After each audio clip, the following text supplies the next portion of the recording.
Magandang gabi po sa inyong lahat at salamat sa inyong pagsubaybay sa ating programang Patnubay sa Kalusugan. Ako po si Ma'am Rose na inyong isang lingkod, isang health educator, hindi po ako medical doctor at naghahatid ng mga kaalaman sa pag-aalaga sa ating kalusugan.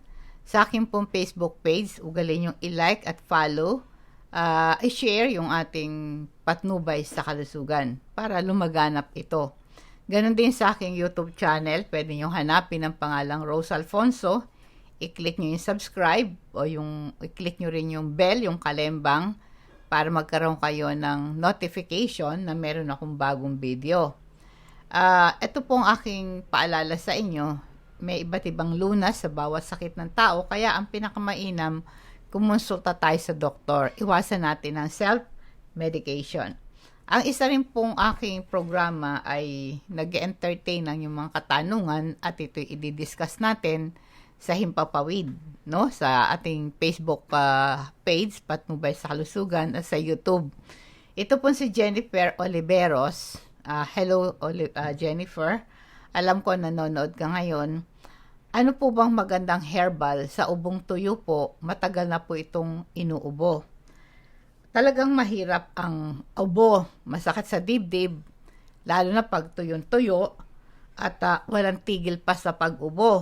Bukod dito, nakakahiya din, baka kala nila may coronavirus ka, medyo lalayuan ka pag inuubo ka. Kaya kapag tinatanong ka, inubo ba kayo, nilagnat ba kayo, no? Diba? Kaya ngayon, nakakasagabal ito sa araw-araw mong gawain, at medyo lalayuan ka ng tao pag inuubo ka. Ano ba ang ubo? Sa totoo po, ang ubo ay ito'y nagliligtas ng ating buhay. Ito po yung mekanismo ng ating katawan. Ito yung paraan ng katawan para maalis anumang bagay na nakapasok sa lalamunan, doon sa daanan nating hininga papuntang baga. Ito po ay minsan may mga mikrobyo na nakakasira sa ating baga. Ang pagkakaroon ng plema ay siyang pangunahing sanhi bakit ka inuubo dahil pinipilit nito na ilabas ang plema na nakabara sa paghinga, ilalabas ito sa lalamunan. Yun ang purpose ng pag-ubo. Ang pag-ubo, ito ay paraan para mailabas mo yung plema, yung dumi, toxin sa loob ng baga mo. Ano ba sanhi? Bakit ka inuubo? Alam niyo po, ang ubo hindi sakit. Ito'y simptoma lamang. Ang pag-ubo ay maaring nagpapahiwatig ng isang kondisyon na depende siyempre kung ano yung nararanasan mo. Ang ubo maaring maging maplema o tuyo, no? Kaya dalawang klase ng ubo, pwede kang maplema o tuyong-tuyo ang ubo mo. Ang maplemang ubo ay hindi mo dapat pigilan dahil ito'y paraan nalilinis ang yung baga sa contamination. Sa loob ng ating baga, kung may contamination, sa pamamagitan ng pag-ubo, na ilalabas mo yon, na idadahak mo yon. Ngayon, ang maraming dahilan bakit maubong maplema ka. Pagka may ubo ka, maplema ka, maaring meron kang infection dala ng virus. Normal lamang na magkaroon ka ng ubo o sipon dala ng virus. Ang pag-ubo ay dala ng plema dahil sa sipon, no? Ang infection sa baga, dahil ng hangin. Ang ubong maplema ay maaaring sintomas ng pneumonia, bronchitis, tuberculosis, or sinusitis. Yon. Pag ang ubo mo maplema, baka may pneumonia ka, may bronchitis ka, may TB ka, or sinusitis. May sakit ka sa baga. Ang ubong maplema ay maaaring tanda ito ng sakit ng baga tulad ng chronic obstructive pulmonary disease or COPD. Lumalala ito at kailangan ito ng dagli ang atensyon. Merong ubo nang gagaling sa tiyan. Pag ikaw ay acidic, uubuhin ka rin. Ang pag-ubo, sanhi ng acid reflux. Pag may acid reflux ka, ito po ay maaaring sanhi ng pag-ubo mo. Kaya hindi lahat ng inuubo dahil galing sa baga. Ang pag-ubo mo, pag ganun mo, maaaring galing ito sa tiyan. Meron kang GERD, meron kang gastroesophageal reflux disease. Ito yung condition na yung liquid content ng stomach mo bumabalik sa iyong esophagus, sa lalamunan mo. Yung liquid na yun ang galing sa tiyan mo, pwedeng mamaga at madamage yung lining ng iyong esophagus, pwedeng mag-cause ng pain sa lalamunan at discomfort sa tiyan, sumasakit ang dibdib mo at laging masakit ang lalamunan mo. Ang acid reflux pwedeng mag-cause din ng dry cough. Maaaring ang dry cough mo ay galing sa acid sa tiyan. Kasi sabi mo, lagi kang merong ubong tuyo. Maaaring ang ubong tuyo mo, hindi galing sa baga mo. Maaaring galing ito sa tiyan mo. Kaya dapat mong gawin, lumalala itong ubo pag humihiga ka. Kasi po yung liquid content ng tiyan mo, pag nakahiga ka, bumabalik sa itaas. Kaya dahil walang gravity, yung acid, yung reflux, yung acid na yon, nagta-travel paakyat sa lalamunan mo at nanatili doon, kaya ubo ka ng ubo. Kaya tuyong-tuyo. Marirelieve ito pag inangat mo yung upper body mo. Maglagay ka ng isang bloke, no? Tapos iangat mo yung paa ng kama mo, naka slant na ganon, no? Maglagay ka ng blocks under the bed feet at the head of the bed, no? Matulog ka, yung upper body mo naka-incline na ganon. Para sa ganon, yung acid content ng tiyan mo hindi umakyat sa lalamunan mo. Ma-restore mo yung gravity.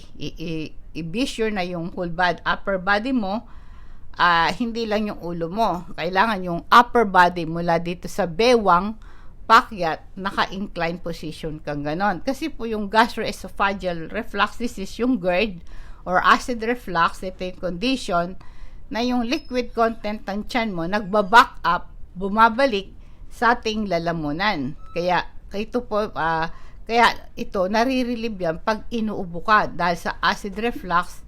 Ito yung kulang ka sa gravity. Kaya nangyayari, yung liquid umaakyat sa taas at nanatili dun sa iyong lalamunan, kaya nagkukos ito ng ubong tuyo.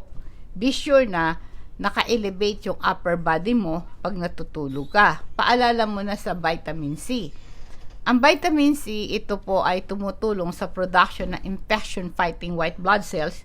Ito yung natural killer natin. Ang vitamin C, ito'y tumataas ang production natin ng infection-fighting white blood cells and antibodies. Tumataas ang level ng interferon. Ito yung humaharang sa pagpasok ng mga viruses. Ang vitamin C, pampasigla ng ating immune system. Nagiging pananggalang siya para yung mga virus, bacteria, hindi makapasok sa ating katawan na nagiging sanhi ng pagkakasakit natin. Kaya ngayon, ang vitamin C, ito isang potent antioxidant power para patayin yung mga harmful molecule, free radical, nagkukos ng ating pagtanda, pagkakasakit, panghihina, at pagkakaroon ng cancer. Kaya ang vitamin C, ginagamit ng ating katawan panlaban sa free radical. May sakit ko, wala kang sakit, ay mag-take ka ng vitamin C. Lalo na po tayong mga senior citizen na, no? Mabibili nyo to sa atin sa Lagman Building, kanto ng Blumentritt at Rizal Avenue. Na sa baba ito ng Blumentritt LRT Station. May 7-Eleven sa ibaba ng building. Bumili kayo kay Moss, yung security guard natin. Nandun siya Sunday up to Friday, 8 to 4 po ng hapon. O kaya, pwede nyo ipa-deliver to sa LBC. Mag-PM lang kayo sa aking Facebook page, Patnubay sa Kalusugan, kung paano makarating sa inyong tahanan ito. Paano kayo magbabayad, paano naman i-deliver ito. Mag-PM lang kayo sa akin sa Facebook. Isang dahilan din po ng pag-ubo, yung paninigarilyo. Ang pag-ubo ng mga tao na naninigarilyo ay ito po ay kadalasang palatandaan ng pagkasira ng baga o lalamunan. Anto yung ubo ay hindi dahil sa plema. Ang ganitong uri ng ubo ay maaring mararanasan pagkatapos kang sinipon. Bawa sinipon ka, tumutulo yung sipon mo. Pagkatapos mong sinipon, tapos nakalanghap ka ng mga alikabok, usok o pollution, ito nagiging sanhi ng tuyong ubo or dry cough. Yung infection, sanhi ng virus tulad ng sipon. Ang ganitong uri ng ubo ay tumatagal halos ng 2 linggo at lumalala lalo na sa gabi. Ang ubong tuyo ay maaring dala to ng allergy. Ang madalas na pagbahin ay maring sintomas din ito ng allergic rhinitis.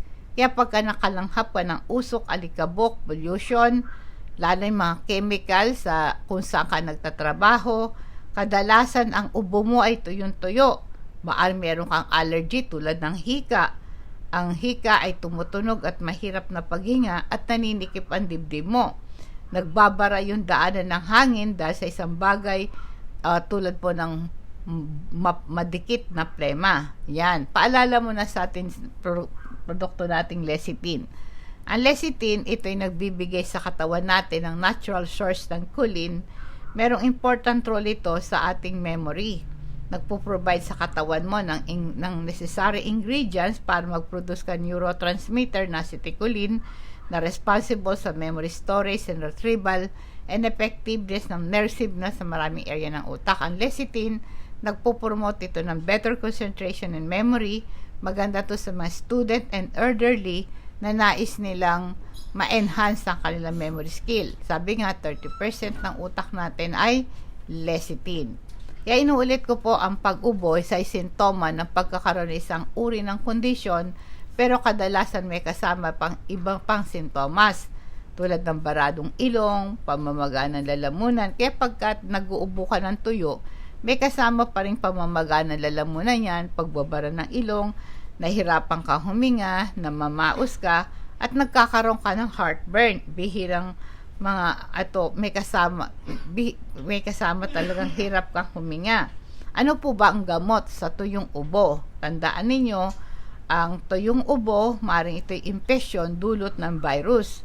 Kaya ang dapat lang ay uminom ka ng maraming tubig.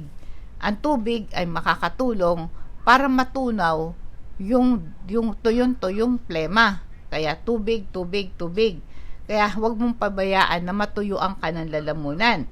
Kasi pag natuyuan ka ng lalamunan, lalo kang magkakaroon ng tuyong ubo. Lalo na kung ikaw ay may allergy pa, no? Minsan, huwag kayong basta iinom ng antibiotic. Maaring mamatay ang mga good bacteria mo sa katawan at lalong dadami pa yung mga mikrobyo at sa katawan mo. Kaya dapat masusing pagsusuri ang gawin sa iyo kung bakit meron kang ubo. Tandaan mo, ang ubo ay sintomas lamang, hindi ito sakit. Kaya dapat alamin mo saan nanggaling ang ubo mo. Nasabi ko na po kanina, merong ubo nanggaling sa tiyan. Yung pag meron kang acid reflux, uubuhin ka rin. Minsan, after 2 weeks, kusang mawawala ang sipon at ubo mo. Ang kailangan mo lang ay magpahinga, matulog ka, huwag ka masyadong magpagod.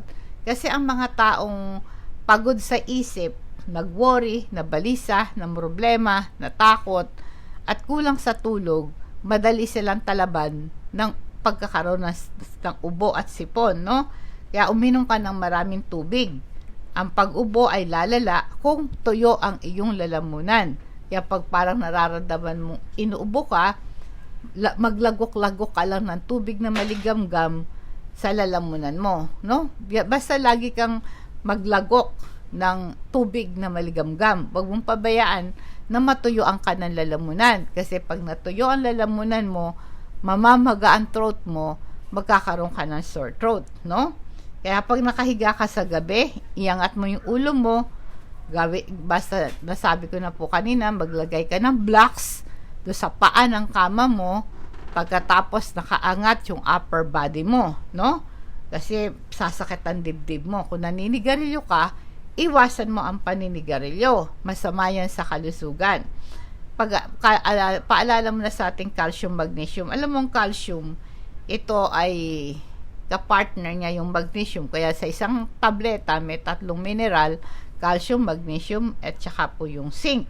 Ito ay nagpapalakas ng ating buto, nagkakaroon ng magandang circulation ng dugo sa katawan, at magkakaroon ka ng magandang nerve transmit impulses, nagre-regulate ito ng muscle function, vascular contraction, at tumutulong para makaiwas ka sa pulikat. Ang magnesium na makikita mo sa calcium, magnesium with zinc, ito'y gamot sa acid reflux. Yung calcium carbonate, ito po ay ang kanyang work, ito'y antacid. kumokontrol ito ng GERD. Kaya yung acid reflux, pagka very strong ang acid, para ito'y kinakailangan para ma-digest ang food sa stomach, di ba? Kaya lang, yung stomach acid na yon bumabalik sa ating esophagus.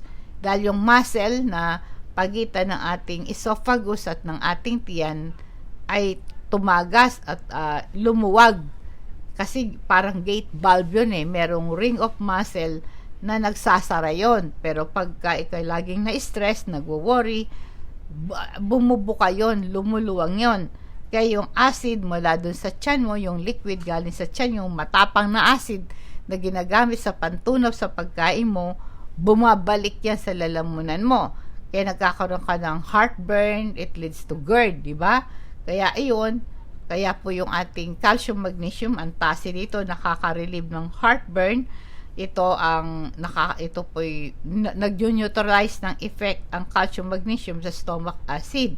Kaya kung kayo po merong acid reflux, may heartburn kayo, may improve yan pag nagtake ka ng calcium magnesium with zinc. Ang calcium po, maganda rin ito sa ating sugat para madaling gumaling. Pwede rin yan sa proper sense of taste at available ang calcium magnesium sa ating Salagman building. Iwasan nyo po makalanghap ka ng alikabok at usok.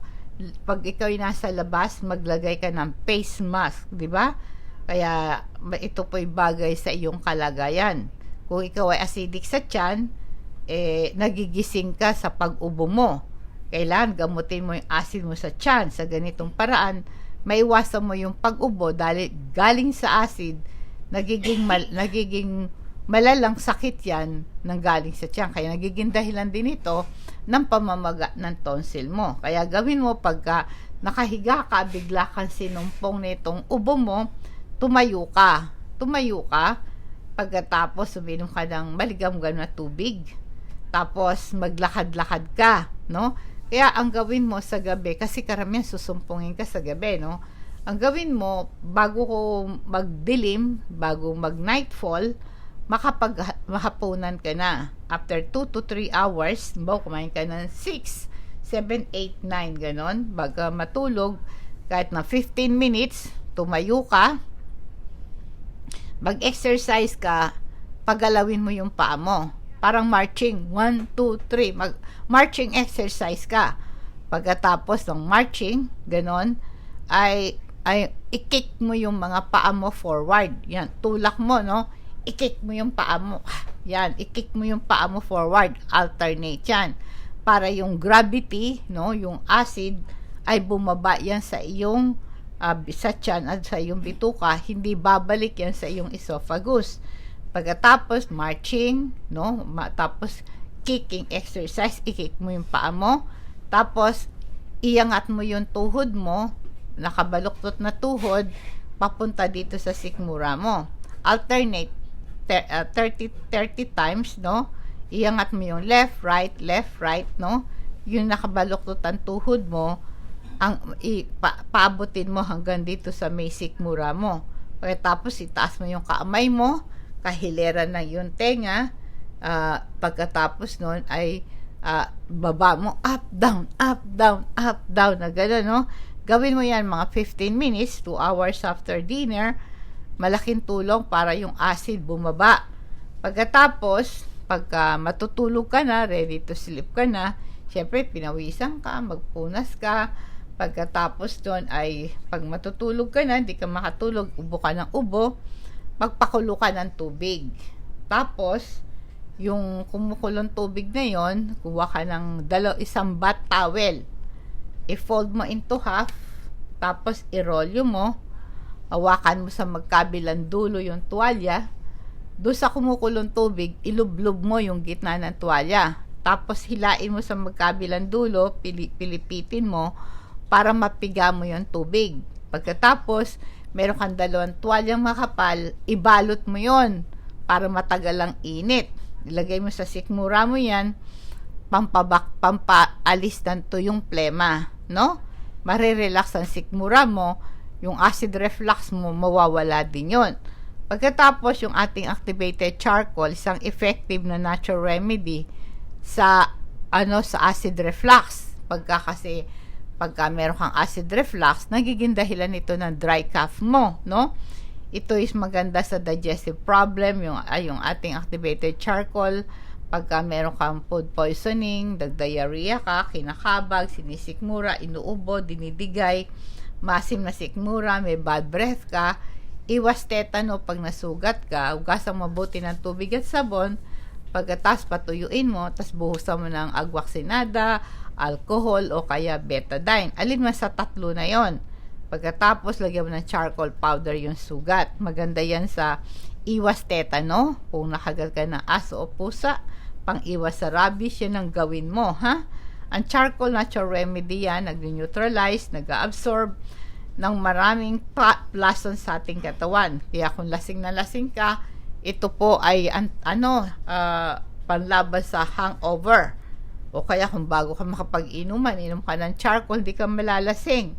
Ito'y nagtatanggal ng toxin at bacteria sa loob ng ating katawan. Sa loob ng ating bituka, inaalis yung harmful substances. Ito po ay magandang detoxifying agent ng ating dugo.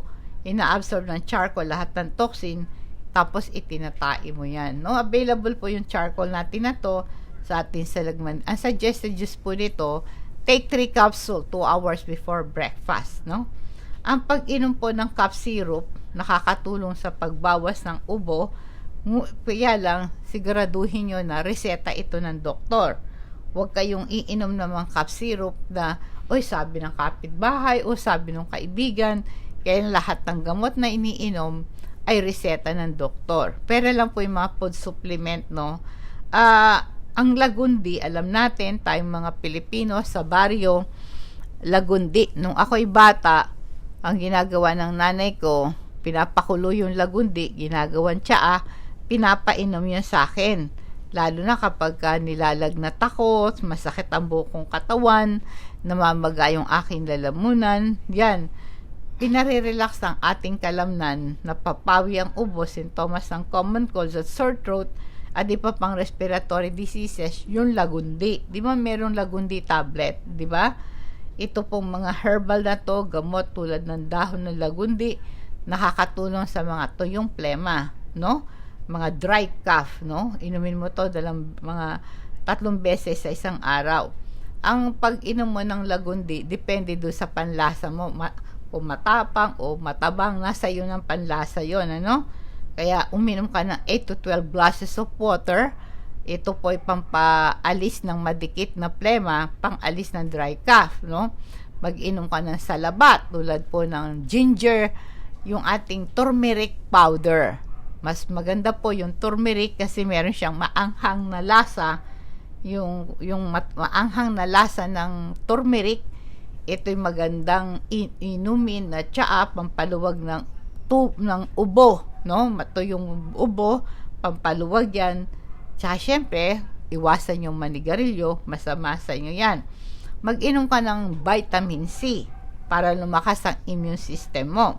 Ang katawan po natin, para lumakas ang ating immune function, pati ating mga buto, magandang healthy skin, ang vitamin C, ito'y kailangan para immune function natin ay lalakas.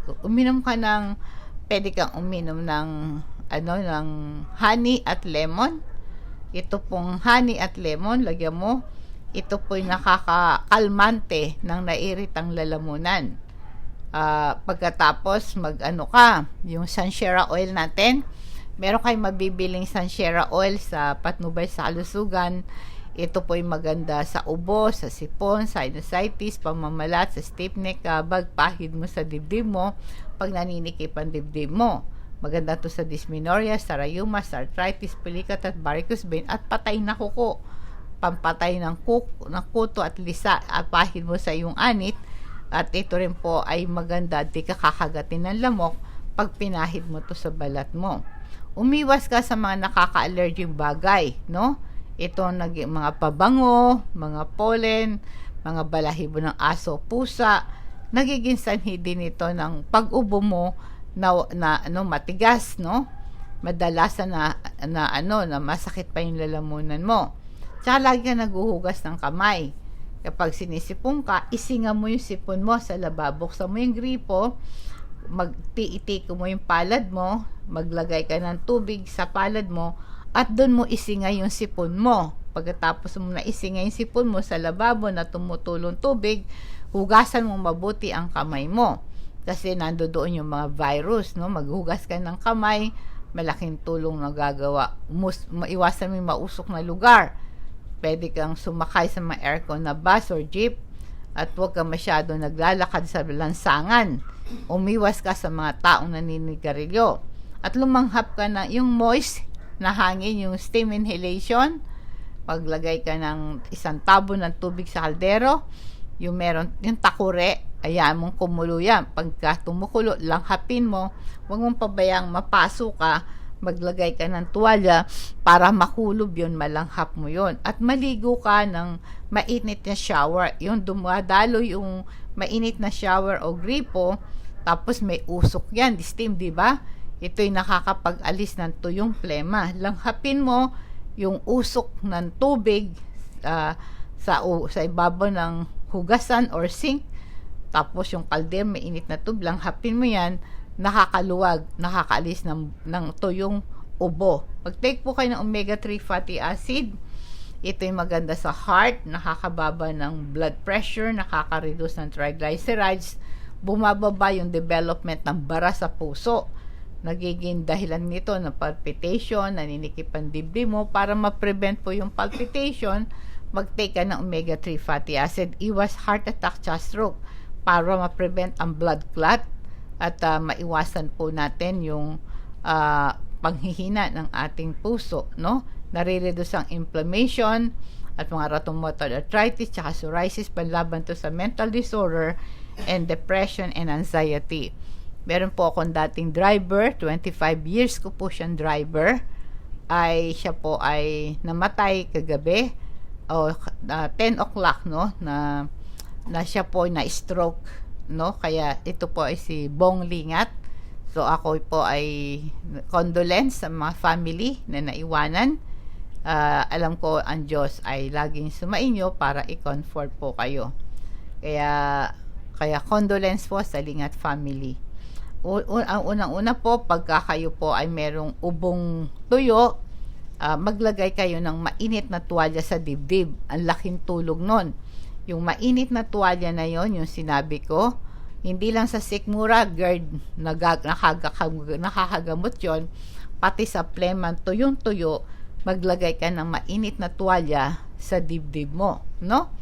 Kaya, tsaka lagi kayong umiinom lagi ng tubig na maligamgam, at magmumog ka ng mainit na tubig na may asin. Mag-salt gargle ka.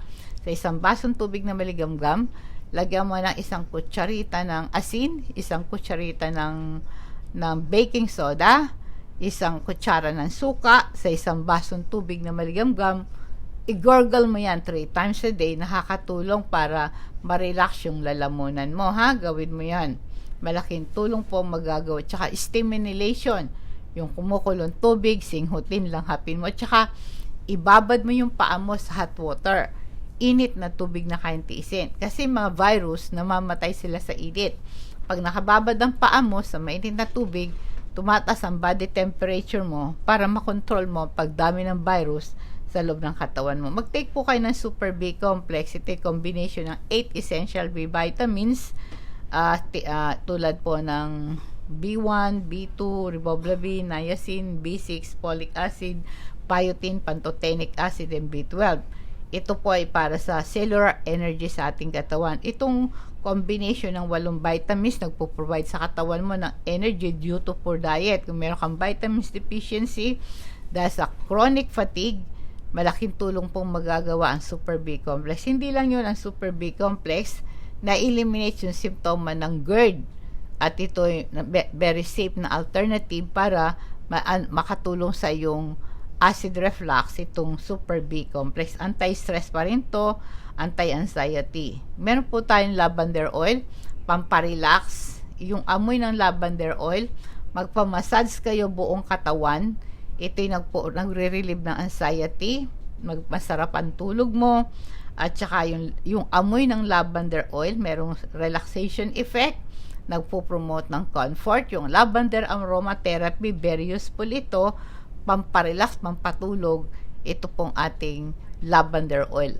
Ito po lahat ay mabibili nyo sa Lagman Building. Lahat po ng ating mga produkto na aking pinopromote sa inyo ay punta lang po kayo sa atin sa opisina. Ito po yung address ng ating office sa Lagman Building.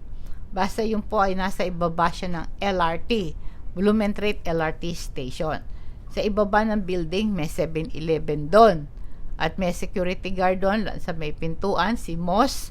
Sa kanya kayo bumili. Nandun siya Sunday up to Friday para kayo makabili nitong ating produkto. Puntahan nyo po siya doon, no? Ngayon po ay tayo po ay paalala yung mga gustong lumawak ang ating programang Patnubay sa Kalusugan. Sa aking Facebook page, hanapin nyo Patnubay sa Kalusugan, i-like at i-share nyo. Sa akin naman pong YouTube channel, hanapin nyo yung Rose Alfonso, i-click nyo yung subscribe, tsaka yung bell, i-click nyo para ma-notify kayo sa aking mga bagong video. Okay? Ngayon ay dadako tayo sa food for thoughts natin. Ito'y karanasan ni Job. Job chapter 2 verse 10. Ang mga anak niya 10, sabay-sabay namatay. Ang kanyang ari-arian sa isang araw lang ay nawala. Pero sabi ni Job, kahit na namatay ang kanyang anak, nawala ang kanyang kayamanan, sabi ng asawa niyang babae, iwan mo na yung Diyos mo, sabi ng asawa niyang babae. Kasi nawala na lahat ng kayamanan niya, nagkaroon pa siya ng pigsa mula ulo hanggang talampakan.